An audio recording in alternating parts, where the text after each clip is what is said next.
نحمد اللہ تعالی و رسوله ونسلم على رسوله المجتبى وعلى آله وصحبه وبارك وسلم دائما أبدا أما بعد أعوذ بالله من الشيطان الرجيم بسم الله الرحمن الرحيم وقضى ربك ألا تعبدوا إلا إياه وبالوالدين إحسانا آمنت بالله صدق الله مولانا العظيم وقال الله تبارك وتعالى جل وعلا إن الله وملائكته يصلون على النبي يا أيها الذين آمنوا صلوا عليه وسلموا تسليما اللهم صل وسلم وبارك على سيدنا ومولانا ونبينا محمد النبي الكريم وعلى آله وأصحابه أجمعين والصلاة والسلام عليك يا سيدي يا رسول الله وعلى يا سيدي يا حبيب الله الصلاة والسلام عليك يا سيدي يا رحمة للعالمين وعلى آلك وأصحابك يا سيدي يا سيدي يا سيدي يا شفيع المذنبين نهاية والرسول احباب کرام قدر جناب محترم قاری صاحب ارشاد فرما رہے تھے سمجھ ناچیز کے بارے میں کہ یہ اپنی تعریف حسن نہیں کرتا، یہ حقیقت ہے۔ دراصل بات یہ ہے کہ میرے اور آپ کے قریب آقا رسول اللہ شفیع معظم رحمت عالم صلی اللہ علیہ وآلہ وسلم کا ارشاد گرامی قدر ہے کہ جو کوئی تمہارے منہ پر تمہاری تعریف کرے اللہ باللہ اسے کہو کہ تیرے منہ میں مٹی ہو۔ اور کائنات ہستی میں وہ ذات بابرکات کہ جو سب سے زیادہ لائق ہے کہ اس کے منہ پر اس کی تعریف کی جائے، وہ ذات میرے نبی کی ذات ہے۔ جن کے سامنے جن کے منہ پر ان کی تعریف کی جائے، عام طور ہمارے یہاں یہ رواج ہے کہ اگر کسی پیر صاحب کی کسی عالم دین کی نقیب معرفت تعریف نہ کرے تو وہ ناراض ہو جاتا ہے۔ یہ چیز درست نہیں ہے، بلکہ تعریف نہ کروانا چاہیے۔ اصل مقصد تو آخرت ہے، قیامت کا دن ہے۔ دنیا کی یہ تعریف تو قیامت کے دن کام نہیں آئے گی، بلکہ اگر کسی کی غلط تعریف کر دی گئی، وہ خاموش رہا تو اس جھوٹ میں وہ بھی شامل ہو گیا۔ اور جھوٹے پر جو کچھ ہوتا ہے وہ آپ سارے کے سارے جانتے ہیں۔ الحمدللہ تعالیٰ الحمدللہ تعالیٰ رب کائنات جل وعلا کا بہت بڑا احسان ہے، بہت بڑا احسان ہے۔ اس احسان پر کسی کی تعریف کرنا یا کسی کی خوبی کو تسلیم کرنا الحمدللہ تعالیٰ الحمدللہ تعالیٰ یہ باعث اجر ہے۔ وہ خوبی جو رب کائنات نے، وہ عظمت جو رب کائنات جل وعلا نے اس بندے ناچیز کو عطا فرمائی اور آپ کو عطا فرمائے، وہ عظمت و غلامی مصطفیٰ کی، عظمت نبی کی غلامی کی عظمت ہے کہ جس میں اور آپ سارے کے سارے شامل ہیں۔ رب کائنات جل وعلا قرآن مجید فرقان میں ارشاد کریم قدر فرماتا ہے واللہ یہدی من یشاء الی صراط مستقیم۔ واللہ اور اللہ تعالی یہدی ہدایت کی دولت عطا فرماتا ہے من یشاء جس کو وہ چاہتا ہے۔ بات آپ نے غور ہے، دنیا کا مال، دنیا کی دولت، یہ کروفر، یہ اقتدار و اختیارات، یہ جائیدادیں، یہ وسیع ترین مال و دولت اللہ تعالیٰ کسی کو بھی عطا فرما دیتا ہے۔ اس پہ کوئی نہیں چنتا، وہ کافروں کو بھی دے دیتا ہے، ایمان والوں کو بھی دے دیتا ہے، مومن کو بھی دیتا ہے، منافق کو بھی دیتا ہے، فاسق و فاجر کو بھی عطا فرما دیتا ہے، مسلمان کو بھی عطا فرما دیتا ہے۔ بلکہ آپ جانتے ہیں کہ فی زمانہ جو نظر آتے ہیں کافروں کے پاس دولت بھی زیادہ ہے، اختیارات بھی زیادہ ہے، وہ سب کو عطا فرما دیتا ہے، مگر اس کی عزت کی قسم کہ ایمان کی دولت صرف اس کو عطا فرماتا ہے جس کو وہ پسند فرماتا ہے، جس کو چاہتا ہے۔ واللہ یہدی من یشاء اللہ تعالیٰ جل وعلا اسے دیتا ہے من یشاء جس کو وہ چاہتا ہے۔ بنا صراط مستقیم، یہ وہ عظمت ہے کہ جس پر بجا طور پر ہمیں اپنے رب کا شکر ادا کرنا چاہیے کہ مولا تیرا کتنا کرم ہے۔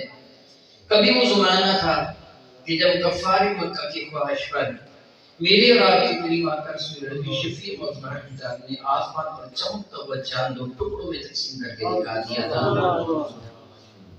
وہ زمانے پر کا نشان کہ پتھروں نے فصاحت کے ساتھ میرے کریم آقا کی رسالت اور رب کائنات کی توحید کی گواہی کی، بلند آواز سے کلمہ طیبہ پڑھا پتھروں نے۔ درخت چڑھ کر باغ صاحب کے باغ میں حاضر ہوئے۔ علامہ سیوطی نقل فرماتے ہیں حضرت سیدنا علی مرتضیٰ کرم اللہ وجہ سے یہ مروی ہے کہ سیدنا علی مرتضیٰ کرم فرماتے ہیں رسول احمد کے ساتھ جا رہا تھا پہاڑوں کی ایک وادی میں، تو اچانک مجھے ایک آواز سنائی دی کہ کوئی بڑے ہی پرسوز لہجہ میں دھیمے دھیمے انداز میں عقیدت اور احترام میں ڈوبی ہوئی آواز میں عرض کر رہا ہے السلام علیکم یا رسول اللہ۔ پھر سلام پیش کر رہا ہے، آواز میں سوز و گداز بھی ہے، محبت بھی ہے، عقیدت لبریز و آواز ہے، بڑی سریلی اور سہانی آواز ہے، اور وہ پڑھ رہا ہے السلام علیکم یا رسول اللہ۔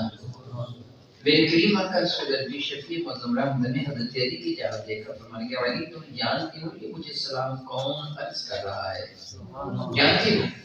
تو سیدنا علی مرتضیٰ فرماتے ہیں کہ میں نے تو پیش کا جائزہ پہلے بھی لیا تھا، ادھر ادھر دیکھا تھا، اوپر نیچے دائیں بائیں، مجھے کوئی زیرو نظر نہیں آیا تھا، کوئی چلتا ہوا کیڑا ہی نظر آ جاتا تو میں کہتا شاید یہ عرض کر رہا ہے، کوئی پرندہ نظر آ جاتا تو میں کہتا یہ عرض کر رہا ہے، کوئی اور جانور جانتا تو نظر آ جاتا تو میں عرض کرتا یا رسول اللہ وہ جاندار ہے شاید وہ عرض کر رہا، مجھے تو کوئی بھی نظر نہ آیا۔ میں نے کریم آقا کی خدمت سیدت میں کہا یا رسول اللہ علیہ السلام مجھے نہیں پتا کون پڑھ رہا ہے، البتہ میں سن رہا ہوں، میں سن رہا ہوں، آواز میں بڑا سوز ہے، گداز ہے، عقیدت ہے، محبت ہے، احترام ہے، ان سارے تقاضوں کو پیش نظر رکھتا ہوں کو دھیمے دھیمے لہجے میں عرض کر رہا ہے سلام۔ میری قریب مسکرا کے فرمایا کہ علی وہ پہاڑ کے اوپر بڑا پتھر دیکھ رہے ہو؟ عرض کی جی یا رسول اللہ دیکھ رہے ہو؟ فرمایا کہ وہ مجھے سلام عرض کر رہا ہے۔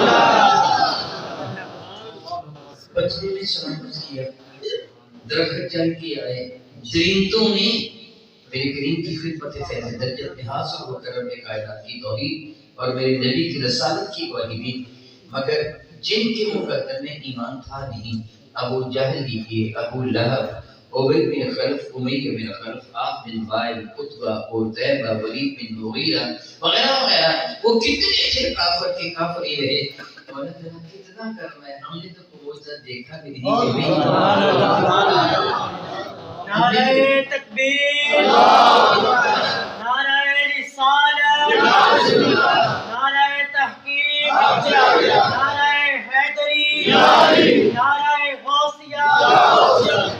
مولا کتنا کرم ہے، تیری عزت کی قسم تیرا بڑا ہی احسان ہے، بہت تیرا کرم ہے۔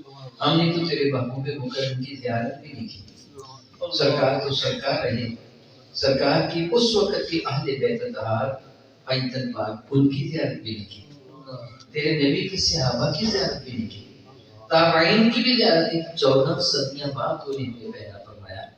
مولا کتنا کرم ہے، پھر بھی ایمان کی دولت عطا فرمایا، پھر بھی مسلمان بنا دیا۔ اللہ کی عزت کی قسم اللہ کا بڑا کرم ہے، بہت ہی بڑا کرم ہے، بہت ہی بڑا کرم ہے۔ یہ ہے ہمارے لیے باعث عظمت، یہ چیز ہے ہمارے لیے جو باعث عظمت ہے۔ باقی رہ گئے کسی کی تعریفوں کے پل باندھ دینے، زمین و آسمان کے کلام پہ ملا دینے، یہ عقل مندی اور دانائی نہیں، عقل مندی یہ ہے کہ اس نعمت پر اپنے رب کا شکر ادا کریں۔ زمانہ یقین میں یقین فتن دور ہے، حضرت کے پاس یقیناً بھی یقین شاء اللہ تعالیٰ مشکا شریف موجود ہوگی، آپ کا جی چاہے تو آپ ان کی خدمت میں حاضری دیں، جی چاہے میرے پاس تشریف لے آئیں۔ کتاب الفکر آپ اس کا مطالعہ کریں، میرے کریم فرماتے ہیں بہت سارے لوگ ایسے ہوں گے جو صبح صاحب ایمان تھے، شام تک کافر ہو چکے ہوں گے، رات سوئیں گے تو صاحب رات ہوگی تو صاحب ایمان شام کو، صبح تک کافر ہو چکے ہوں گے۔ یہ نہیں کہ وہ اللہ تعالیٰ کی توحید کا انکار کر دیں گے، میرے نبی کی رسالت کا انکار کر دیں گے، یہ نہیں کہ وہ قرآن کریم نہیں پڑھیں گے، یہ نہیں کو نمازوں کا انکار کر بیٹھیں گے، یہ نہیں وہ روزے نہیں رکھیں گے، یہ نہیں کو حج نہیں کریں گے، جہاد نہیں کریں گے۔ میرے کریم فرماتے وہ نمازیں اتنی پڑھیں گی ان کی نمازوں کے مقابلے میں تو اپنی نمازوں کو حقیر کہلانا۔ روزے اتنے رکھیں گے وہ کہ تم کہو گے روزے تو یہ لوگ رکھتے ہیں، ہم روزے کیا رکھتے ہیں؟ اور قرآن کی اس قدر خوش الحانی کے ساتھ پڑھیں گے کہ سننے والا عش کا خوش حافظ قرآن ہوں گے، لوگوں کو اللہ اور اس کے رسول کے دین کی دعوت دیں گے، گروہوں کی شکل میں نکلیں گے۔ میرے نبی فرماتے ہیں لوگوں کو تبلیغ کریں گے، وصیتیں فرمائیں گے، نصیحتیں کریں گے۔ ان کا آخری گروہ دجال کے ساتھ نکلے گا، وہ دین سے اس طرح نکل جائیں گے جس طرح کمان سے تیر نکل جاتا ہے۔ نہ جانے کب کس کا ایمان لٹ جائے، ایمان کے لٹیرے ڈاکو بکثرت پائے جاتے ہیں۔ میرے رب کا ایک وعدہ ہے اور اللہ تعالیٰ خود ارشاد فرماتا ہے ومن اصدق من اللہ قیلا، اس کائنات ہستی میں اللہ سے زیادہ سچا کون ہو سکتا ہے؟ کوئی ہے جو اللہ سے زیادہ سچا ہے؟ نہیں۔ پوری مخلوق میں سب سے زیادہ سچے میرے نبی ہیں۔ میں نے کیا بڑا جملہ کہا؟ پوری کائنات میں اللہ خالق ہے، اللہ مخلوق نہیں ہے، اللہ خالق ہے۔ پوری مخلوق میں سب سے زیادہ سچے میرے نبی ہیں، پوری کائنات میں سب سے زیادہ سچے میرے اللہ کی ذات ہے۔ سبحان اللہ۔ ومن اصدق من اللہ قیلا، اللہ سے زیادہ سچا کون ہو سکتا ہے؟ اس سچے اللہ نے سچا وعدہ فرمایا کیا؟ لئن شکرتم لازیدنکم، اگر میری نعمت کے ملنے پر تم میرا شکر کرو گے میں نعمت چھینوں گا نہیں، اس میں اضافہ کروں گا۔ اس لیے اپنے ایمان کی حفاظت کے لیے ضروری ہے کہ تم اپنے رب کا شکر ادا کرتے رہو۔ اس کے ایک طریقہ یہ بھی ہے کہ اس نماز کے بعد نفل آپ پڑھتے ہیں، ظہر کی نماز ہے، مغرب یا عشاء کی نماز ہے، عادت بنا لیجیے 2 رکعت نماز نفل ہمیشہ شکر نعمت میں پڑھا کیجیے۔ مولا تیرا کرم ہے تو نے مجھے اپنے اور اپنے محبوب کی محبت عطا کی، اپنے ایمان کی دولت عطا فرمائیے۔ اللہ کا وعدہ ہے کہ میں تمہاری وہ دولت چھینوں گا، ظاہر ہے۔ مجھے جس موضوع پہ گفتگو کرنے کا جناب محترم قاری صاحب نے کہا ہے وہ میرے کریم آقا رسول اللہ شفیع معظم السلام کی سیرت طیبہ کا نہایت ہی روشن پہلو ہے، بڑا تابناک پہلو ہے۔ جس پہلو پہ گفتگو کرنے کا مجھے کہا، عام طور پر ہم یہ سمجھتے ہیں کہ لفظ میلاد کے ساتھ اس محفل کو وہ موسوم کیا جائے، معرفن کیا جائے، اس کا عنوان محفل میلاد ہو، اس میں صرف اور صرف حضور علیہ السلام کے خصائل حمیدہ اور شمائل مبارکہ یا ولادت باثابت کا تذکرہ ہوتا ہے۔ ہم عرف میں ایسے ہی کہہ دیتے ہیں، لیکن اس سے مراد میرے کریم آقا رسول اللہ کی پوری زندگی کے کسی بھی پہلو پر روشنی ڈالنا مقصود ہوتا ہے، اور اصل مقصد یہ بھی ہوتا ہے اور ہونا نہیں چاہیے کہ محفل مبارکہ سے جو بندے اٹھ کے جائیں ان کی تربیت ہو چکی ہو، سبحان اللہ، وہ اپنے دامن میں کچھ لے کے جائیں۔ میں اللہ تعالیٰ سے معافی مانگتا ہوں، میں الزام تراشی نہیں کرتا، معافی مانگتا ہوں، میں کہہ رہا ہوں ہم ترنم کے بڑے رسیہ ہیں۔ کیا بنا؟ ہم ترنم کے بڑے، اگر کوئی مولوی صاحب ترنم کے ساتھ تقریر کرنے والے ہوتے، شعر پڑھنے والے ہوتے تو شاید مسجد میں دل دھرنے کے لیے بنا ہوتے۔ بہت دور دور سے لوگ آتے تھے، ماشاءاللہ شعر بڑے پیارے پڑھتے ہیں، ترنم کے ساتھ تقریر کرتے ہیں۔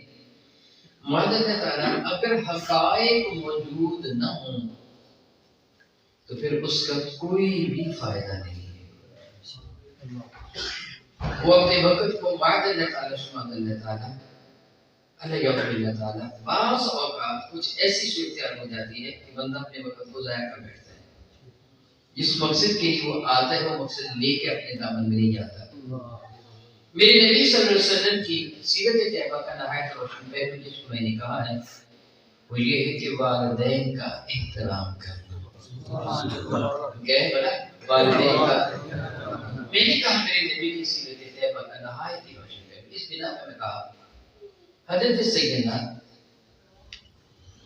ابو طفیل رضی اللہ تعالی عنہ یہ میرے نبی کی صحابی ہے، یہ فرماتے ہیں کہ میں بارگاہ بیکت پناہ میں تب حاضر ہوا جب رسول رحمت جورانہ میں مال غنیمت تقسیم فرما رہے ہیں۔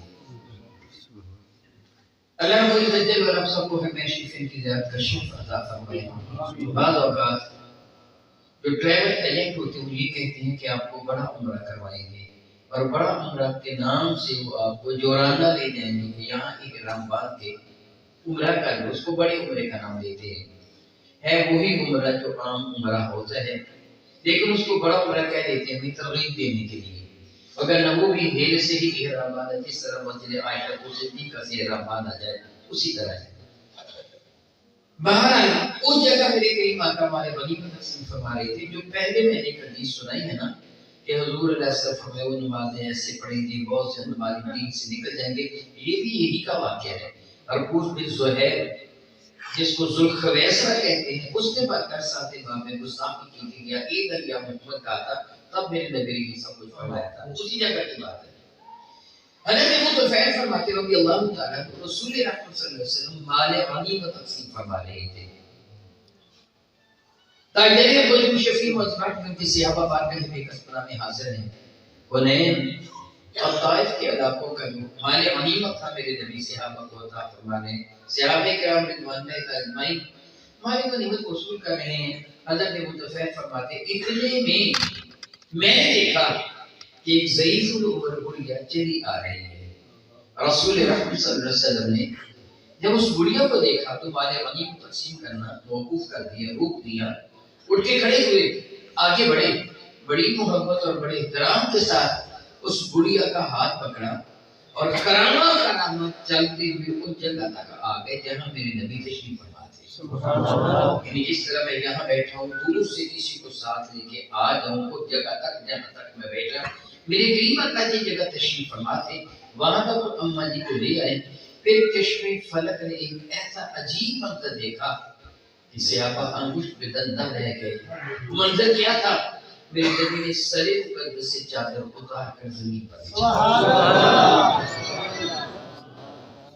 اور اس بڑھیا کا ہاتھ پکڑا اور اس اماں جی کو اس چادر پر بیٹھا۔ اب میں جملہ کیسے ادا کروں؟ سوچئے اماں جی کے قدم کہاں لگے؟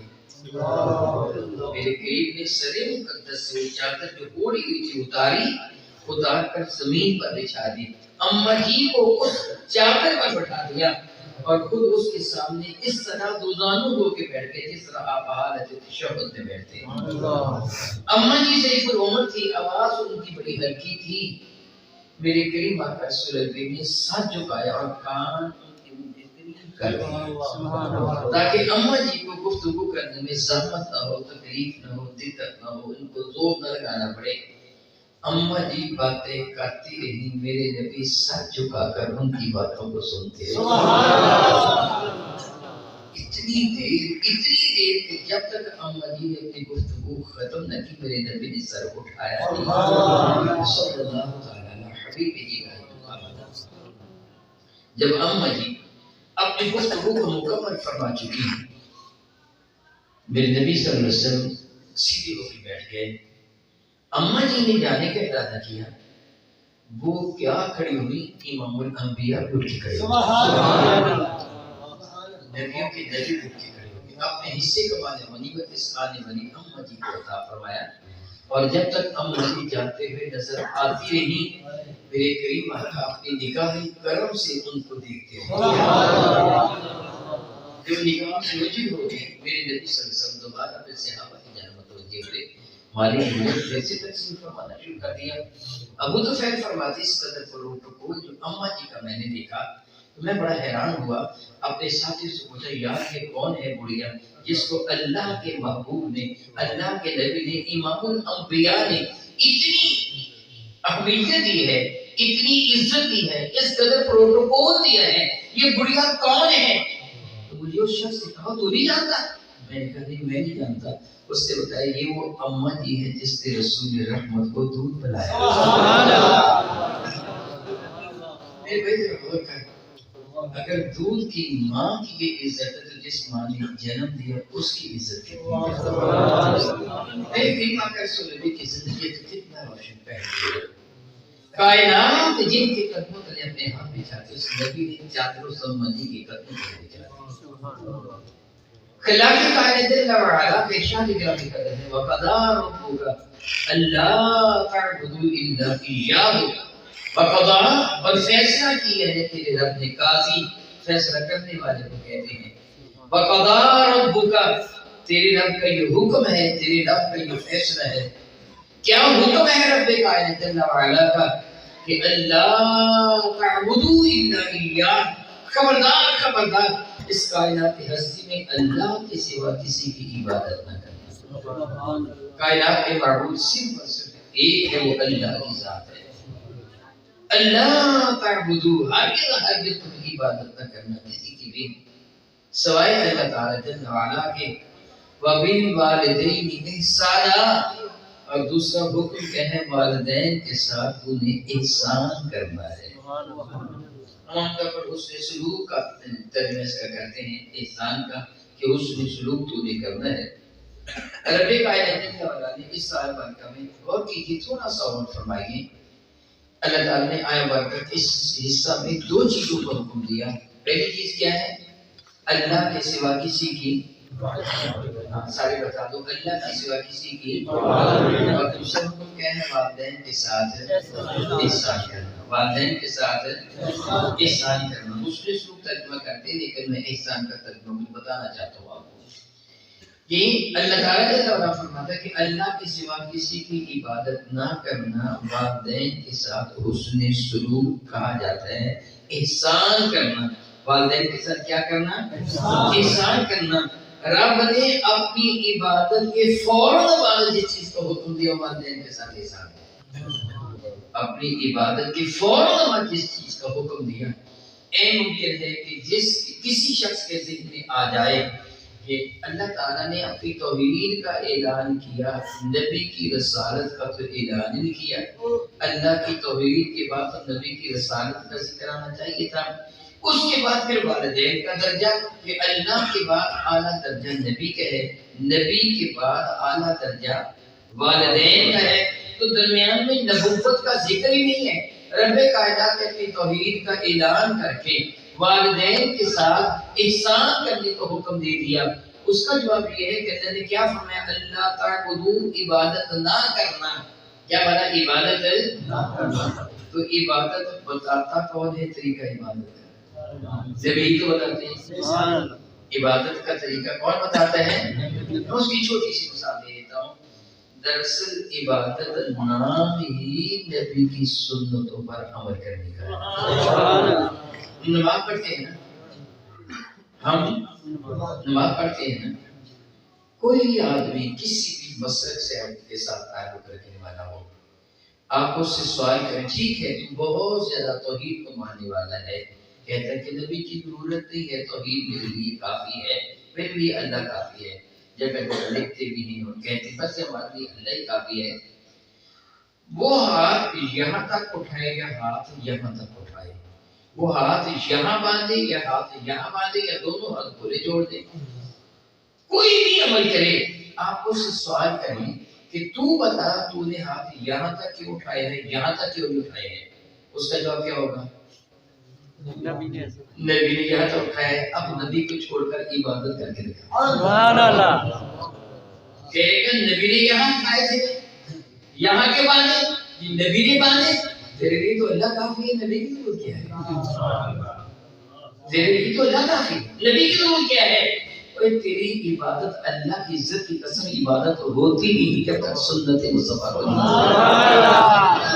کو کیسے کرے گا سجدہ کیسے کرے گا حج کیسے کرے گا زکات کیسے نبی کو چھوڑ کر عبادت کر کے گا بلکہ اگر نبی کی اطاعت کو فرما برداری ہے تو تیرا ہر فعل ہی عبادت ہے سبحان اللہ دیکھیے میرے سامنے پانی پڑا ہے گلاس بھی پڑا ہے جب میں پانی ہے اگر مجھے پیاس محسوس ہو تو میں اشارہ کروں حضرت کی خدمت میں حضور مجھے پانی پڑا ہے تو قاری صاحب محترم گلاس میں پانی ڈال کر مجھے پکڑا دیں میں پانی پکڑوں گڑا گڑ کر کے پی جاؤں میں نے اسی طرح پانی پی لیا جس طرح کوئی جانور پیاس بجھانے کے لیے کسی جوہر سے کسی تالاب سے کسی نہر سے کسی کھار سے پانی پی لیتا ہے میرے اس کے اندر کوئی بھی فرق نہ ہوا بس پانی نے پیاس بجھا دی ایسا عمل ہے جس میں نہ گناہ ہوا نہ ثواب ہوا بشرطے کہ میں گناہ کا کام نہ کروں کھڑے ہو کے پانی پینا اٹھے ہاتھ سے پانی پینا اگر گناہ کا کام کرو گے تو پھر گناہ ہے، خصوصاً اگر عمل مباح ہے، کچھ نہیں ملا، نہ ثواب نہ گناہ۔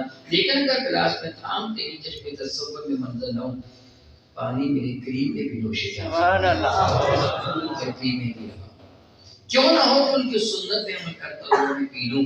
اگر میرے تصور میں یہ آ جائے گا، میں وہ طریقہ اپناؤں گا جو میرے نبی کی سنت ہے، پھر ہر موڈ پر اللہ مجھے عبادت کا ثواب عطا فرمائے گا۔ پھر عبادت کا معنی کیا بنا؟ نبی کی سنت کو عبادت کا معنی کیا بنا؟ نبی کی سنت۔ جو کام بھی آپ نبی کی سنت سمجھتے کریں گے وہ کام عبادت ہے۔ اگر نبی کی سنت نہ سمجھے گے تو عبادت ہے نہ نماز، نہ روزہ، نہ حج، نہ زکات، جو کچھ بھی کرو گے تمہارے پاس کیا ہے؟ ربی کی فرماتا ہے لقد کان لکم فی رسول اللہ اسوۃ حسنہ، ہر پہلو میں تمہارے لیے میرے محبوب کی مبارک زندگی موجود ہے۔ مجھے راضی کرنا ہے تو ان کی طرح کرو جس طرح انہوں نے فرمایا ہے۔ اس سے بات سے اللہ تعبدو الا ایاہ، یہ جملہ کہہ کے اللہ تعبدو، اللہ تعالی رسالت کا ذکر فرمایا۔ اور پھر فرمایا والدین کے ساتھ تم نے احسان کرنا ہے۔ اس آیہ مبارکہ کے تحت کسی شخص نے حضرت سیدنا فضیل بن عیاض رضی اللہ عنہ سے کیا تھا حضور یہاں احسان کا معنی کیا ہے؟ یاد رکھیے مختلف جگہ پر احسان کا معنی مختلف ہے۔ جس طرح میرے کریم آقا رسول اللہ سے عرض کیا گیا تھا مل احسان، حدیث جبریل بڑی مشہور ہے صحیح مسلم شریف میں، مل احسان، ایمان کا پوچھا گیا تھا کہ ایمان کیا ہے، پھر پوچھا تھا احسان کیا ہے؟ میرے کریم نے فرمایا تھا کہ ان تعبد اللہ کأنک تراہ، احسان یہ ہے کہ تو اپنے رب کی اس طرح عبادت کر جس طرح تو اپنے رب کو دیکھ رہا ہو۔ فَإِن لَّمْ يَكُن تَرَاهُ فَإِنَّهُ يَرَاكَ، اگر تو اسے دیکھنے کی استطاعت نہیں رکھتا تو یاد رکھ کہ تیرا رب تجھ کو دیکھ رہا ہے۔ اس طرح بات ہے۔ میں اس کی تھوڑی سی شرح بیان کروں گا، بطور مثال سمجھیے۔ میں مثال اس لیے دے رہا ہوں کہ مثال دے کے سمجھانا اللہ تعالیٰ کی بھی سنت ہے، قرآن کریم میں جا بجا مثالیں دی، میرے نبی کی بھی سنت ہے۔ سیدنا نبی غفاری فرماتے ہیں کہ مجھے اپنے کریم آقا ساتھ لے کر جنگل بیابان کی جانب تشریف لے گئے، ایک درخت کی دو شاخوں کو پکڑ کر یوں کر کے ہلایا، جتنے پتے تھے سارے کے سارے جھڑ گئے۔ میری طرف دیکھ کے فرمایا کہ ابو ذر دیکھ رہے ہو پتے کیسے جھڑ گئے؟ تو میں نے عرض کی یا رسول اللہ سے ایک بھی پتا باقی نہ رہا۔ اس طرح کے فرمایا جو پابندی سے نماز پڑھتا ہے نا اس کے گناہ اسی طرح جھڑ جاتے ہیں جس طرح اس درخت کے پتے۔ کتنی بڑی بات، کتنی پیاری مثال کے ساتھ سمجھا، مثال کے سمجھا کرتے تھے میرے اور آپ کے کریم آقا قائدہ اعظم شفیع معظم رحمت عالم صلی اللہ تعالی علیہ وآلہ وسلم۔ میں عرض کر رہا تھا حضرت فضیل بن عیاض رضی اللہ عنہ کی خدمت فیض پہ مدد کیا گیا۔ احسان کیا ہے؟ یہاں احسان سے مراد کیا ہے؟ وہاں احسان کیا تھا جو میں نے حدیث جبریل کے حوالہ سے عرض کیا؟ اپنے رب کی اس طرح عبادت کر گویا تو اپنے رب کو دیکھ رہا ہے۔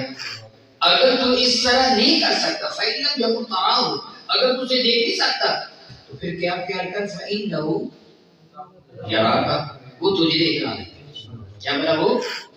میں مثال یہ دینا چاہتا تھا کہ اگر آپ اسے چند ایک سمجھدار احباب، سیانے، سمجھدار، پڑھے لکھے مجھے کہیں کہ شاہ جی بطور نماز کس طرح پڑھی جاتی ہے؟ میں کہوں جی نماز ہاتھ اٹھائے جاتے ہیں، پھر مان کے کہ نہیں شاہ جی ایسے نہیں، ہم آپ کے گرد گرد کھڑے ہوں گے، آپ بتائیے ہاتھ کیسے اٹھانے ہیں، باندھنے کیسے ہیں، رکوع کیسے کرنا ہے، سجدہ کیسے کرنا ہے۔ ایمان سے بتائیے میں کتنی احتیاط کے ساتھ نماز پڑھوں گا؟ بہت احتیاط ہوگا نا۔ اپنے ہاتھوں کو ہم دیکھو تو صحیح میرے ہاتھ ایسے تو نہیں ہو رہے، خلاف سنت ہے۔ کیا حرم کعبہ کی جانب سیدھے ہیں؟ کیا میرے انگوٹھے کانوں کی لو کے برابر ہیں؟ میری انگلیاں آگے کو جھکی تو نہیں، پیچھے کو ہٹی تو نہیں، بالکل سیدھی ہیں؟ میں نے جو ہاتھ باندھے وہ صحیح باندھے ہیں؟ یہ تین انگلیاں ہی کرائی پہ آئی ہیں، یہ اگل بغل ایسے ہی کر کے ہوا ہے، ہاتھ میرے ناف کے قریب ہی چلے گئے ہیں، میں رکوع کروں گا کیا میرے اسی طرح ہاتھ ہے؟ ایسے تو میں نے نکال دیا، کیا میرا سر میری پیٹھ برابر ہے؟ کہ میں احتیاط کروں گا کہ نہیں کروں گا؟ کیوں کروں گا؟ کہ یہ اتنے لوگ مجھے اگر میرے خواہش ہوگی نہیں کروں گا، میں کہوں گا شاہ جی نماز پڑھنے ایسے ایسے یہ طریقہ کار تو صحیح ہے، میں بڑی سنجیدگی کے ساتھ نماز ادا کروں گا اس لیے کہ آپ مجھے کاش میں نماز پڑھتا ہوں یہ خیال کروں میرا رب مجھے دیکھ رہا ہے، سبحان اللہ، پھر میری نماز آپ سے تو بہت ساری چیزیں میں چھپا لوں گا مگر اپنے رب سے تو نہیں چھپا سکتا۔ فرمایا کہ اس طرح یہ ہے کہ اس طرح نماز ادا کر کہ تو اپنے رب کو دیکھ رہا ہے، اگر یہ استطاعت و طاقت نہیں رکھتا تو یقین کر لے تیرا رب تجھ کو دیکھ رہا ہے۔ یہ اسلام کا وعد اور یہاں اسلام سے بڑا کیا ہے۔ حضرت فضیل بن عیاض سے کہ حضور اللہ فرماتے ہیں وبالوالدین احسانا، والدین کے ساتھ احسان کرو، ہم اردو میں اس کا ترجمہ سے سنو، فرمانے لگے سن تین چیزیں ہوتی ہیں، ظلم، بدلہ، احسان۔ ایک کیا ہوتا ہے ظلم، دوسرا کیا ہوتا ہے اور تیسرا احسان۔ ظلم یہ ہے کہ کوئی تیرے ساتھ نیکی کا سلوک کرے تو اس کے ساتھ برائی کا سلوک کرے، یہ تو نے ظلم کیا۔ اس نے کیا کیا تھا تیرے ساتھ نیکی اور تو نے کیا کیا برائی، نے تو نے ظلم کیا ہے۔ اس بیچارے کے ساتھ وہ تیرے ساتھ نیکی کرتا ہے اور تو اس کے ساتھ زیادتی کرتا ہے، یہ ظلم ہے۔ اگر وہ بھی نیکی کرے تو بھی نیکی کرے، یہ بدلہ ہے۔ کیا بدلہ؟ وہ بھی نیکی کرے تو بھی نیکی کرے، یہ ہے بدلہ۔ وہ تیرے ساتھ زیادتی کرے تو اس کے ساتھ نیکی کرے، یہ ہے احسان، یہ ہے۔ کہہ دیتا ہے بیٹا میرے ابا نے میرے ساتھ زیادتی کی، میں کیسے نیکی کروں؟ رب نے یہ نہیں کہا کہ تو عدل کر، رب نے تمہیں احسان کر۔ رب نے کیا فرمایا؟ تو بندہ میرے نبی کے دربار میں حاضر ہوا اور عرض کیا تھا یا رسول اللہ علیہ السلام، میں نے ایک بڑی محنت اور مشقت کے ساتھ حاصل کی تھی، ایک طویل عرصہ تک میں اس کے پیچھے لگا ہوا تھا، میری چیز مجھے مل جائے، وہ چیز مل گئی، میں گھر لے کے آیا، میرے ابا نے مجھے پوچھے بغیر وہ بیچ دی ہے، کسی کو دے دی، کم از کم مجھ سے پوچھ تو لے کے محنت بڑی محنت سے حاصل کی تھی۔ میرے قریب میں یہ نہیں کہا اچھا تیرے ابا جی آئیں گے تو میں سمجھاؤں گا، بیٹوں سے مشورہ کر لیا کرو، وہ بیچارہ معلوم نہیں کتنی تکلیف کے ساتھ چیز لے کے آیا ہوگا اور تو نے اس سے پوچھے بغیر ہی کسی کو دے دی یا بیچ دی۔ جب اس نے یہ کہا نا یار خدا دیکھے نا میرے ابا جی نے ایسے ایسے کر کے کر دیا، میرے قریب میں ڈانٹ لیا، اور تو کون ہوتا ہے اعتراض کرنے والا؟ تو اور تیری ساری ملکیت اور تیرے باپ کی ملکیت چاہے تو تجھے بھی دے دے۔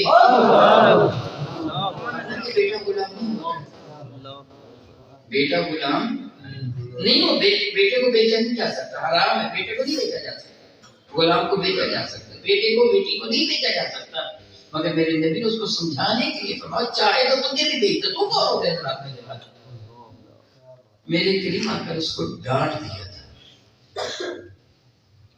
سیدنا عبداللہ ابن عمر رضی اللہ تعالیٰ فاروق اعظم کی رکھتے تھے، ایک وقت جب کوئی عمر اعظم ہوئے تھے رضی اللہ تعالیٰ عنہ، یا رسول اللہ میرا بیٹا میرا کہنا نہیں مانتا ہے۔ ایک روایت میں یہ ہے کہ حضرت فاروق اعظم نے قدرت کیا تھا، سبحان اللہ تعالیٰ وبحمدہ، صحابہ کے لیے سب سے بڑی جگہ ملجا بابا میرے نبی کی ذات ہے۔ کوئی ایسی ویسی بات ہوتی ہے میرے نبی سے اس کہتے ہیں یا رسول اللہ تم سمجھا دو، یا رسول اللہ میرا بیٹا میرا کہنا نہیں مانتا ہے۔ ایک روایت میں یہ ہے کہ خود عبداللہ عادل ہوئے تھے، عرض کہتے ہیں یا رسول اللہ آپ فرماتے ماں باپ کا حکم مان میں کیا کروں؟ میرے ابا جی فرما رہے ہیں کہ اپنی بیوی کو طلاق دے دے۔ جس روایت میں ہے کہ خود فاروق اعظم عادل ہوئے تھے، اس پہ یہ ہے کہ حضرت فاروق اعظم کے بیٹے عبداللہ کو میرے نبی نے فرمایا عبداللہ اپنے باپ کا حکم کیوں نہیں مانتا ہے؟ تو عبداللہ نے کہا یا رسول اللہ میرے ابا جی مجھے حکم دیتے اپنی بیوی کو طلاق دے دے۔ اے اللہ کے نبی علیہ السلام بڑی فرما بردار وفا شعار ہے، میرے ساتھ محبت کرتی ہے، گھر بار کو سنبھالا ہوا ہے، کوئی کسی طرح کی مجھ سے اسے شکایت نہیں ہے، بہت وفادار ہے، بے بچوں کی حفاظت کرتی ہے اور ان کی بھی خدمت کرتی ہے۔ یہ مجھے اس کا کوئی عیب بتا دیں میں اسی وقت ہٹا دیں، کوئی عیب تو بتائے کہ اس کے اندر نقص کیا ہے، عیب یہ ہے۔ میرے قریب نے یہ نہیں فرمایا عمر کیوں طلاق دلانا چاہتے ہو، حالانکہ طلاق وہ عمل ہے جس کو نہ اللہ پسند کرتے ہیں نہ اللہ کے نبی پسند کرتے ہیں۔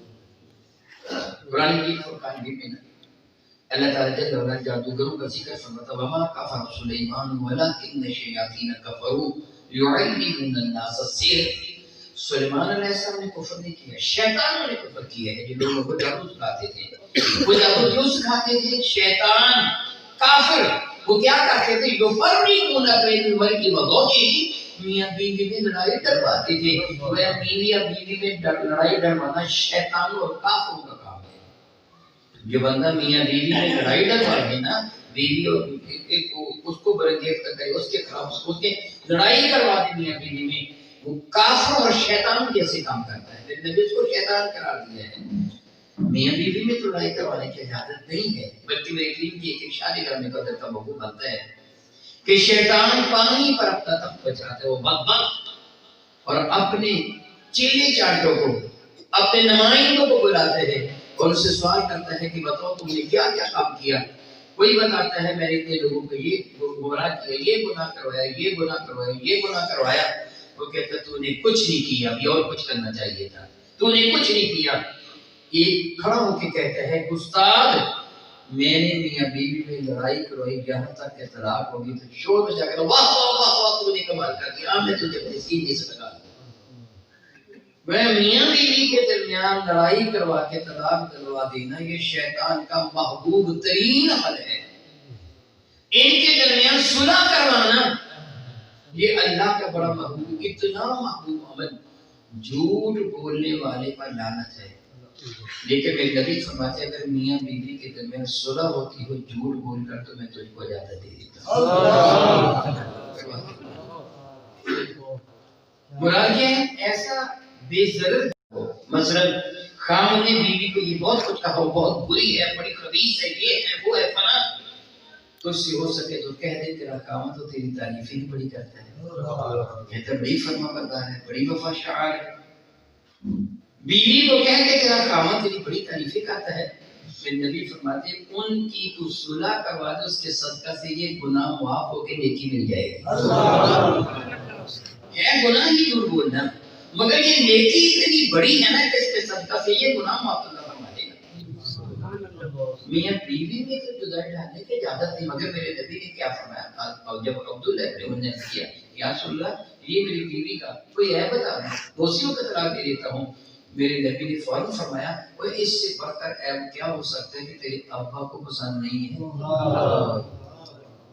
یہ کتنا بڑا عیب ہے کہ تیرے ابا کو پسند نہیں ہے.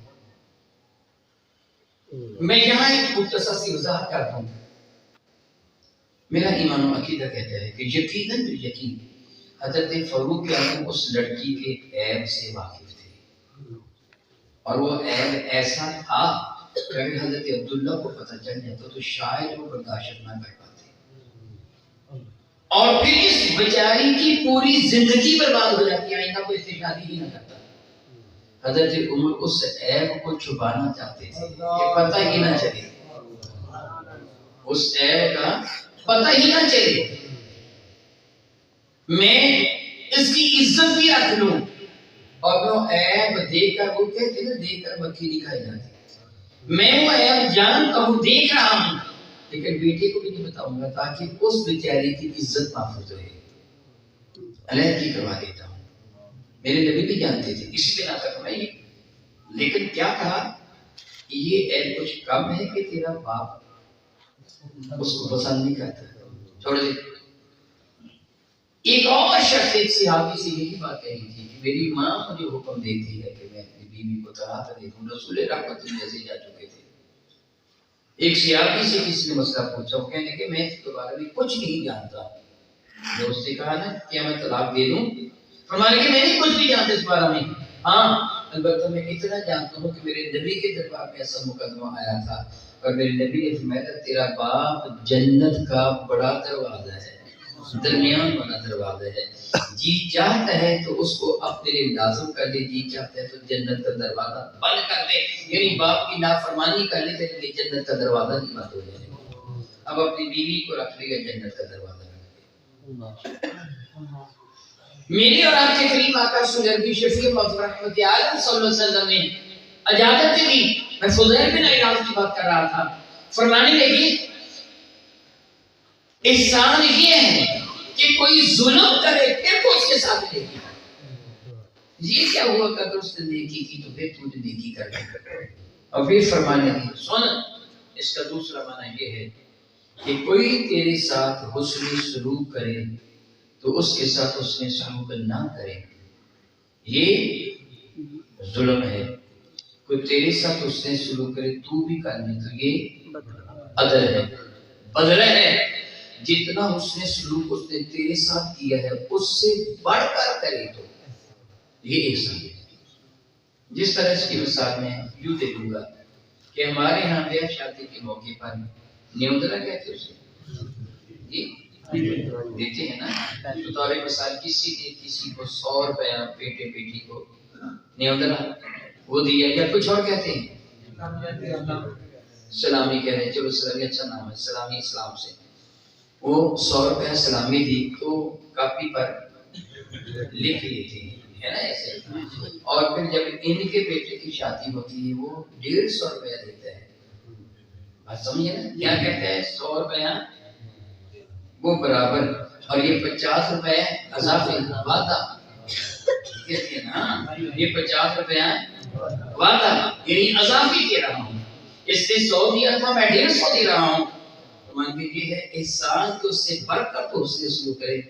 تو پھر فرمانے لگے کہ جہاں تک اس کے سلوک کا تعلق ہے اگر تو اپنی ماں کو کندھوں پر اٹھا کر 7 مرتبہ حج کروائے تو وہ رات جس رات تو نے پیشاب کر دیا تھا تیری ماں نے اٹھا کر تجھے سینے پہ لٹا لیا تھا اور رات اس ٹھنڈی جگہ لیٹی تھی ایک رات کا تو معاوضہ ادا نہیں کر سکتا.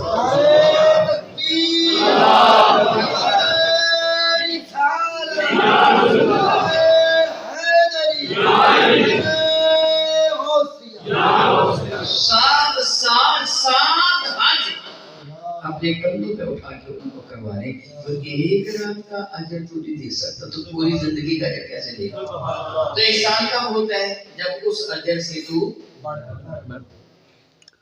جائے گا تب احسان ہوگا نا. ممکن نہیں ہے کہ تو اپنے والدین پر احسان کر سکے.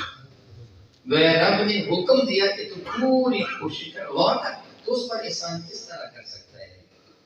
اس کی نیکیوں کا بدلہ تو کیوں کر دے سکتا ہے. میرے اور آپ کے کریم آقا تعالی شفیع معظم رحمت عالم صلی اللہ علیہ وسلم صحابہ کرام کے اندر تشریف فرمائے. بارگاہ بے کس پناہ میں صحابہ کرام حاضر ہیں. رحمت کا دریا جوش میں آیا. ارشاد فرمانے کو سنو جو شخص محبت احترام عقیدت کے جذبات سے سرشار ہو کر محبت کے ساتھ اپنے ابا کا چہرہ یا اپنی ماں کا چہرہ دیکھ لے رب کائنات حج مبرور کا سوال. رحمت کے دریا کو جوش میں دیکھا تو شرطہ کھڑے ہو گئے. اے اللہ تعالیٰ میرے نبی کے صحابہ پر بے شمار رحمت نازل فرما. میرے نبی سے سوال کر کے ہمارے لیے راہیں کتنی آسان کر کے وہ سوال نہ کرتے تو راہیں اس قدر آسان نہ ہوتی جتنی آسان فرما دیں گے. کھڑے ہوئے کیا یا رسول اللہ علیہ السلام اگر کوئی 100 مرتبہ دیکھ لے تو عرض کرنے کا مقصد یہ تھا کہ گھر کا ماحول ہے سارا دن میں بھی گھر رہتا ہوں میری ماں بھی گھر میرا ابا بھی گھر ہے. تو اللہ کے نبی علیہ السلام اگر 100 مرتبہ دیکھے تو پھر ہر اولاد کے دل میں والدین کا پیار ہوتا ہے اور والدین کے دل میں اولاد کا پیار ہوتا ہے. محبت کے ساتھ 100 مرتبہ دیکھ لے تو میرے کریم نے انکار نہیں فرمایا بلکہ فرمایا اللہ اکبر و اطیب. ارے اللہ کا مطلب اس سے بھی بلند تو بات ہے.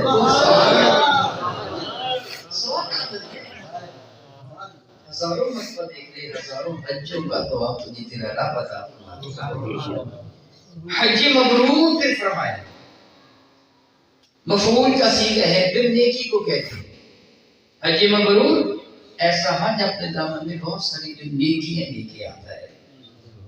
میرے اور آپ کے کریم آقا صلی شفیع معظم رحمت عالم صلی اللہ علیہ وسلم نے قدر فرمایا جو بندہ جس کے حالات کے ساتھ اپنے مولا کو راضی کرنے کے لیے میں نے یہ اس لیے عرض کیا ہے کہ اللہ کا ارشاد ہے وَلِلَّهِ عَلَى النَّاسِ حِجُّ الْبَيْتِ. وَلِلَّهِ حج کا ذکر نہیں کیا ابھی عبادت کا ذکر نہیں کیا پہلے کیا فرمایا وللہ، جس عبادت کا میں ذکر فرما رہا ہوں میری رضا کی خاطر کرنی ہے۔ نماز کے لیے اقیم الصلاۃ فرما دیا، روزے کے لیے کتب علیکم الصیام فرما دیا، جہاد کے لیے وجاہدوا فی سبیل اللہ فرما دیا، لیکن حج کا ذکر فرما کے یہ کیا حج البیت نہیں، وللہ علی الناس، اللہ کو راضی کرنے کے لیے لوگوں پر ہے کیا حج البیت، حج کرنا اللہ کو راضی۔ پہلے حج کا ذکر بعد میں کیا، تو حاجی کہلوانے کے لیے حج نہ کر، الحاج کہلوانے کے لیے حج نہ کر۔ بعض اوقات ایسے ہوتے ہیں نا، کسی کا نام پوچھیں یہ تمہارا نام کیا ہے، یہ الحاج فلاں فلاں فلاں، تو اسے پوچھا ہے کہ تو نے حج کیا کہ تیرا نام پوچھا تو بتا بڑا حاجی۔ بالکل اسی طرح کسی نے ایک پوچھا تھا کہ تمہارا نام کیا، تو کہا الحاج فلاں فلاں، آپ کا نام نمازی فلاں فلاں، یہ تو میرے قبول بھی سنا نمازی فلاں فلاں، اگر تو زندگی میں ایک بار حج کر کے حاجی تو میں تو روزانہ 5 مرتبہ پڑھتا ہوں، مجھے بھی حق ہے میں بھی اپنے آپ کو نمازی کہلوایا کروں۔ مجھ سے پوچھے تو تیرا نام کیا، مگر نمازی فلاں فلاں فلاں، نہیں اللہ کو راضی کرنے کے لیے پڑھی ہے، پھر حج بھی تو رب کو راضی کرنے کے لیے کرتا ہے۔ وللہ علی الناس حج البیت، رب کو راضی کرنے کے لیے رزق حلال سے جو حج کرتے ہیں، میرے قریب کی شاخ میں صلی اللہ تعالیٰ علیہ کی ہدایت نوادہ پیدل حج کرے، اللہ تعالیٰ ہر قدم کے بدلہ میں 700 نیکی عطا فرماتا ہے، کعبہ کی نیکی کے برابر 700 نیکی عطا فرماتا ہے۔ کتنی برابر میں کعبہ کی نیکی کی برابر، تو صحابہ نے کہا یا رسول اللہ میں کعبہ کی ایک نیکی کتنی ہے، میرے نبی نے فرمایا ایک نیکی 1,00,000 نیکی کے برابر، ایک نیکی 1,00,000 نیکی کے برابر۔ پھر کتنی نیکیاں بنی، 700 کو 1,00,000 سے ضرب دے دیجیے، 700 لاکھ یعنی 7 کروڑ نیکی ایک قدم پر۔ اب دیکھ تو ہر میں کعبہ سے جائے گا میدان مینا میں، میدان مینا سے جائے گا تو عرفات میں، عرفات سے واپس آئے گا تو مزدلفہ میں، مزدلفہ سے واپس آئے گا تو مینا میں، مینا سے واپس آئے گا تو حرم پاک کی زیارت کرنے کے لیے، طواف زیارت کے لیے سعی بھی کرے گا، حج بھی کرے گا، طواف بھی کرے گا، پھر رمی جمال کے لیے بھی تو نے جانا اور آنا ہے۔ اتنے قدم اڑتے ہیں کہ جن کو گنا نہیں جا سکتا، ہر قدم پر 7 کروڑ نیکیاں اتنی بن جاتی ہیں جو تیرے حدود و شمار سے باہر ہیں۔ یہ ہے ایک حج مبرور، ماں باپ کو 100 مرتبہ دیکھے 100 حج مبرور۔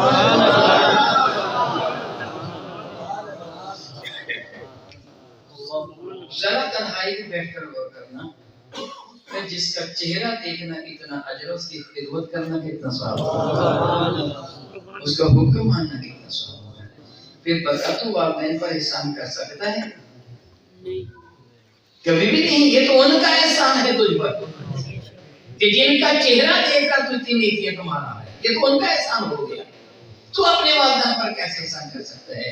یعنی تو جتنی بھی چاہے خدمت کرتا رہے، جتنی بھی چاہے خدمت کرتا رہے، رب کائنات جل وعلا کے حضور تیرا مرتبہ تیرے والدین سے زیادہ نہیں ہو سکتا۔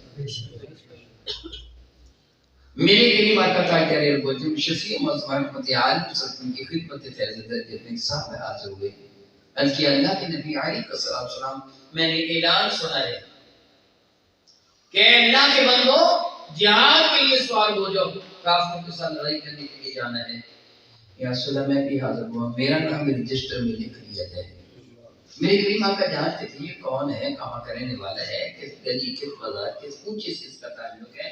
میرے کریم آقا سے چھپا ہوا نہیں تھا، فرمانے کے جانتے تھے نا کہ یہ ایک ہے ماں باپ کا بیٹا، فرمانے کے تیری ماں زندہ ہے، جانتے تھے زندہ ہے، تیرا ابا زندہ ہے، کہ ان کی خدمت کرنے والا ہے، تجھے میں جہاد پہ لے جاؤں تو کوئی ہے باتیں کرنا، یہ نہیں جہاں اللہ کی بندے ان کی خدمت کر، تیری جنت ان کی خدمت، تیری جنت ان کی خدمت۔ الجنت تحت اقدام امہاتکم، تم آپ عام سنتے ہیں نا کہ جنت ماں کے قدموں تلے، مراد کیا ہوتا ہے؟ عزت و عظمت کے اعتبار سے تیرے لیے تیری ماں کا درجہ اتنا بلند ہے، اتنا بلند ہے، گویا اس کے قدموں تلے تیری جنت ہے، تیری ماں کا درجہ تیرے لیے۔ اگر کہ از خود میں اپنے اعمال کا خود ذمہ دار ہوں، میرے نبی کی خدمت فیض صلی اللہ علیہ وسلم عرض کرنے والے نے عرض کیا یا رسول اللہ علیہ وسلم اگر ماں باپ حسن سلوک کرنے والے نہ ہو نیکوکار نہ ہو تو میں پھر بھی احترام کروں گا میرے قریب میں تو نے اپنی قبر میں جانا ہے انہوں نے اپنی قبر میں جانا ہے ہر بندہ ذمہ دار ہے مجھے اجازت نہیں ہے کہ میں اپنے ماں باپ کی گستاخی کروں میں نے اپنی خود سے میرے بارے میں پوچھا جائے گا میرے ماں باپ سے ان سے پوچھا جائے گا ان سے میرے ماں باپ سے ان کے بارے میں پوچھا جائے گا مجھے سے میرے ماں باپ کے بارے میں سوال نہیں ہوگا میرے ماں باپ سے مجھے میرے بارے میں سوال ہوگا میرے کریمہ کا قائدہ یہ قدم شفیع مقدمہ کی اسے یہی فرمایا کہ تو اپنا فرض ادا کر جو تیری ذمہ داری ہے اور ہماری ایک عادت ہے ہم اپنا فرض ادا نہیں کرتے اپنے حق کا مطالبہ کرتے ہیں یہ ہماری عادت ہے جو ہمارا فرض ہے نا وہ ادا نہیں کرتے بلکہ ہم اپنا حق جتاتے ہیں زیادتی کرتے کرتے بھی کہتے ہیں یہ ہمارا حق ہے حتیٰ کہ وعد اللہ رشوت لے کے کہتے ہیں یہ میرا حق ہے نا ہماری عادت ہے نا رشوت یہ کام نہیں کیا یہ میرا حق بنتا ہے میں نے لیا معاذ اللہ تعالیٰ اگر حرام کو تو نے حق کہہ دی تو کفر کی حد تک حرام ہو گئے یہ تو ناجائز ہو گیا آپ سائیکل پر موٹر سائیکل پر گاڑی پر کسی طرح جا رہے ہیں دوسرے کا حق مار کر خود راستہ لیتے ہیں اور کہتے ہیں یہ میرا حق ہے ہم کس اپنی ذمہ داری کو نہیں اپناتے کہ میری ذمہ داری کیا ہے وہ کہتے ہیں میرا حق ہے میں لینا چاہتا ہوں میرے نبی نے فرمایا تھا تجھ سے تیرے بارے میں سوال کیا جائے گا تیرے ماں جیسے بھی ہیں سو ہیں مگر تو ان کے ساتھ اس نے سلوک کر حق تعالیٰ میری اور آپ ایمان سیدہ زاہدہ کو یہ بتایا عائشہ کو صدیقہ رضی اللہ تعالیٰ عنہ میری کریمہ کا کی خدمت فیض درجہ پیش کرتی ہے رسول اللہ میری ماں مشرکہ ہے ابھی وہ ایمان نہ لائی تھی حضرت صدیق اکبر کے ابا جی بھی ایمان نہ لائے تھے فتح مکہ کے وقت ایمان لائے ہیں یا رسول اللہ میری ماں مشرکہ ہے میرے گھر آئی ہے میں اس کے ساتھ دوسرے سلوک کروں یا گھر سے نکال دوں میرے نبی نے فرمایا خبردار وہ تیری ماں ہے تو اس کے ساتھ اس نے سلوک کر تو اس کے ساتھ اس نے سلوک کر ماں باپ کافر بھی ہوں گے تو اولاد کو گستاخی کی اجازت نہیں ہے ان کے ساتھ حسن سلوک کرتا رہے گا ضرور حسن سلوک کرے گا اور کیسا آپ نے سوال کیا کہ جس کے والدین دنیا سے چلے جائیں یہ سوال میرے نبی سے ہوا تھا صلی اللہ علیہ وسلم دائما نبتا اور صحابہ نے کیا تھا چلو کیسا آپ نے سنت صحابہ کو ادا کرنی ہے سنت مصطفیٰ عرض کر دیتا ہوں میرے نبی سے عرض کیا گیا میرے قریب نے کیا میں کہ تیرے ماں باپ دنیا سے چلے گئے ہیں تو جمعہ کے دن ان کی قبر کی زیارت کرنے رب کائنات اس کے صدقہ سے تیرے سارے گناہ معاف فرما دے ذرا غور کر کہ جس کی قبر کے صدقہ سے تیرے گناہ معاف ہوتے ہیں ان کا درجہ اللہ کے لیے کتنا بلند ہے کتنا بلند ہے تیرے لیے ان کی قبر زیارت گاہ ہے مزار کا مطلب ہے زیارت کرنے کی جگہ زکس مقام زیارت کا مسجد ہے سجدہ کرنے کی جگہ مزار جس کی زیارت کی جاتی ہے زیارت کرنے کی جگہ تیری ماں تیرے باپ کی قبر تیرے لیے مزار ہے زیارت کرنے کی جگہ ہے جہاں تک ان کا تعلق ہے وہ جانے اور رب جانے تجھے گستاخی کی اجازت نہیں ہے تجھے گستاخی کی وہ جیسے بھی ہیں انہیں کا عمل انہیں کے ساتھ ہے تو اپنے آپ کو جہنمی نہ بنا تو غلط پہن رکھ اور اس چیز کی تربیت والدین کو اپنی اولاد کی کرنی چاہیے اور تربیت کا بہترین طریقہ کیا ہے وہ ایک میں نہیں جانتا تھا کہ سچی ہے کہ جھوٹی مجھے نہیں پتا مگر سنی آپ نے بھی ہوگی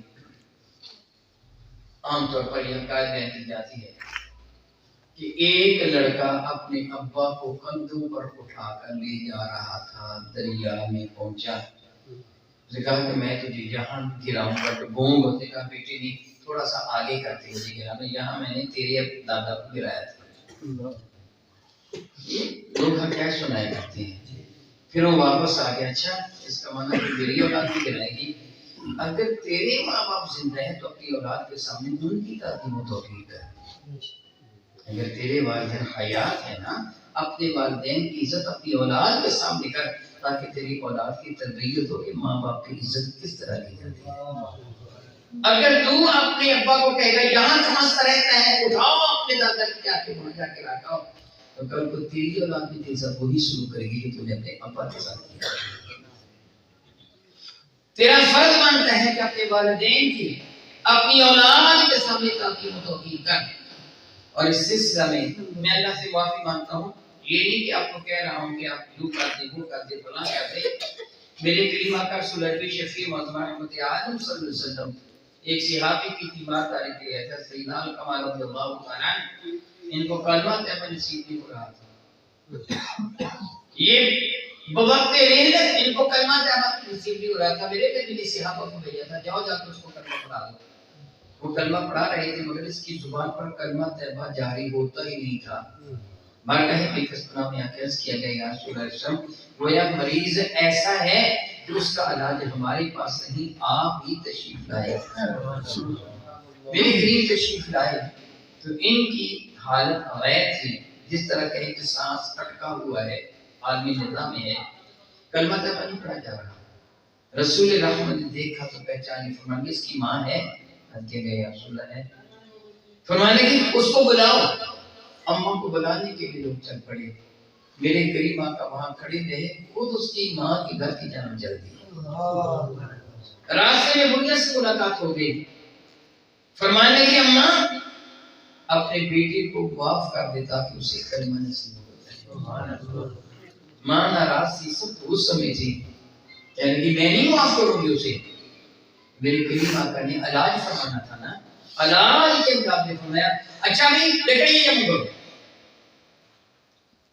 کشی کر لگ رہی ہیں۔ بھئی نے پوچھا کیا کرو گے؟ فرمایا کو آگ لگاؤں گا، پھر تیری بچی کو اٹھا کے اس پہ ڈال دوں گا۔ ماں تھی نا، دل پسک گیا، یا رسول اللہ کیا آپ میرے بچے کو جلا دیں گے؟ میں کہا ہاں اگر تم معاف نہیں کرے گی تو جلا دوں گی۔ عرض کیا یا رسول اللہ میں اللہ کو دعا کر کے وعدہ کرتا ہوں میں اس کو معاف کر دوں۔ میرے نبی نے فرمایا کہ تم نے اس کو جہنم کی آگ سے بچا لی جو دنیا کی آگ سے کہیں زیادہ تیز ہے۔ ایک روایت ہے میں کہیں بھی آپ کا فرمایا من فضل زوجته على امه فعليه لعنۃ اللہ والملائکۃ والناس اجمعین۔ اس بیوی نے کہا تھا یا رسول اللہ نے اپنے بیوی کے کہنے پر مجھے مارا تھا، میرا بازو توڑ دیا، مجھے گھر سے نکال دیا تھا، اس لیے میں اس کو معاف نہیں کروں گی۔ لیکن جب اس نے معاف کیا تو الکمہ بلند آواز سے کلمہ طیبہ پڑھنے لگے، ان کی ریل کی برکت ہو گئی۔ وہ میرے نبی کے صحابی تھے، اللہ تعالیٰ اس وقت تک ان کی روح کو قبض نہیں فرمایا جب تک ان کا گناہ معاف نہیں ہو گیا۔ یہ تو اللہ کا کرم تھا میرے نبی کے صحابی پر۔ میرے اور تیرے لیے تو یہ پروگرام رکھا جائے گا۔ پھر میرے نبی نے فرمایا تھا من فضل زوجته على امه، جس سے فضیلت دی اپنی ماں کو، فضیلت دی من فضل زوجته، جس سے فضیلت دی اپنی بیوی کو، اللہ امه اپنی ماں پر، اپنی بیوی کا کہنا مانا اپنی ماں کو بعد اللہ تعالیٰ اعزازی ستایا، فعلیہ لعنۃ اللہ والملائکۃ والناس اجمعین، اس پر اللہ کی بھی لعنت ہے، اللہ کے فرشتوں بھی، سارے انسانوں کی بھی لعنت ہے۔ میں اللہ سے معافی مانگتا ہوں، میں آپ کے گھر بگاڑنا نہیں چاہتا، مگر آپ کی بیوی کہے کہ اپنی ماں کا کہنا نہ مانو، اس کو کہتے کہ میں تجھے چھوڑ سکتا ہوں اپنی ماں کو نہیں چھوڑ سکتا، میں تجھے گھر سے نکال دوں گا اپنے باپ کو گھر سے نہیں نکالوں گا، صاف صاف اسے کہہ دیں۔ اور اگر تو نکال دے گا تو اللہ تعالیٰ تیرا گھر بگڑنے نہیں دے گا، بسا دے گا کہ تو نے جو کام کرنا اپنے مولا کی رضا کی خاطر کرنا ہے۔ جب تیرا عمل تیری اولاد دیکھے گی پھر تیرے ساتھ وہ حسن سلوک کرے گی، ان کو پتا ہوگا کہ ماں باپ کا عمل کیسا ہوتا ہے، ماں باپ کیسے ہوتے ہیں۔ میرے ابا جی نے میرے دادا جی کی کیسی خدمت کی تھی، میری دادی کی کیسی خدمت کی تھی، اور میری اولاد میرے دادا دادی کی کیسی خدمت، تو انہیں اس کی تربیت کرنی ہے، ان کو سمجھانا ہے، اور تیرے فرائض میں کیا شامل ہے۔ میرے کریم آقا علیہ السلام کا ارشاد گرامی قدر ہے، کسی بھی بندے کی جانب سے اس کی اولاد کے لیے بہترین تحفہ اس کی اعلیٰ تربیت ہے۔ الحمدللہ تعالیٰ الحمدللہ تعالیٰ میں اللہ تعالیٰ کا شکر ادا کرتا ہوں، میرے والدین نے میری تربیت کی تو مجھے عزت ملی، اگر میری تربیت نہ کرتے تو مجھے عزت کو میسر نہ آتی۔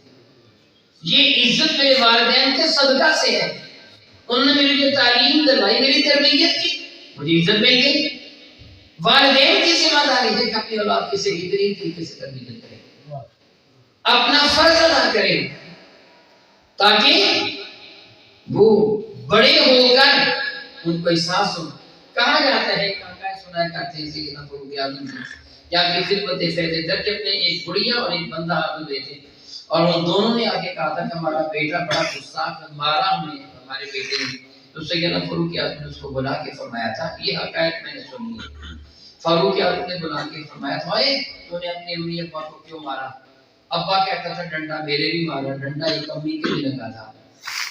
تو اس بچے نے کہا حضور میں نے تو کوئی غصہ آپ کی نہیں کی. تو میں کہا تو نے مارا ان کو کیوں؟ اچھا مجھے یاد آ گیا حضور جب سے میں نے وہ سنبھالا ہے بکریاں چراتا ہوں، سارا دن بکریاں جاتا، شام کو گھر آتا ہوں.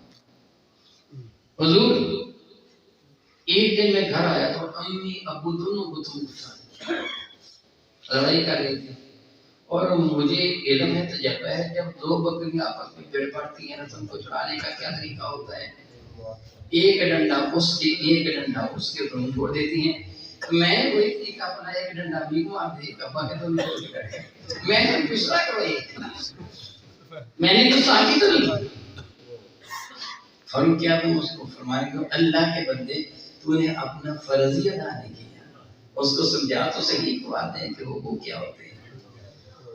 تو نے اس کو بچپنے سے بکریاں چرانے پہ لگا دیا تھا، جو کچھ اس نے سیکھا وہی کچھ کرنا تھا. تیری بھی ذمہ داری ہے کہ اپنی اولاد کی صحیح تربیت اسلام کا جو تیری فرائض ہیں ان کو تو ادا کر تاکہ تیری اولاد اپنے حقوق جو تیرے اپنے حقوق کو پائے اور جو تیرے حقوق ہیں تیری اولاد کے فرائض ہیں ان کو ادا کر سکے. الحمدللہ تعالی اسلام بڑا پیارا مذہب ہے، اس نے اپنے ماننے والوں کو شترے کے محاذ بنایا، ہر کسی کے حقوق کا تعین کیا ہے. ہمیں چاہیے کہ ہم اپنے حقوق کو جاننے کی کوشش کریں.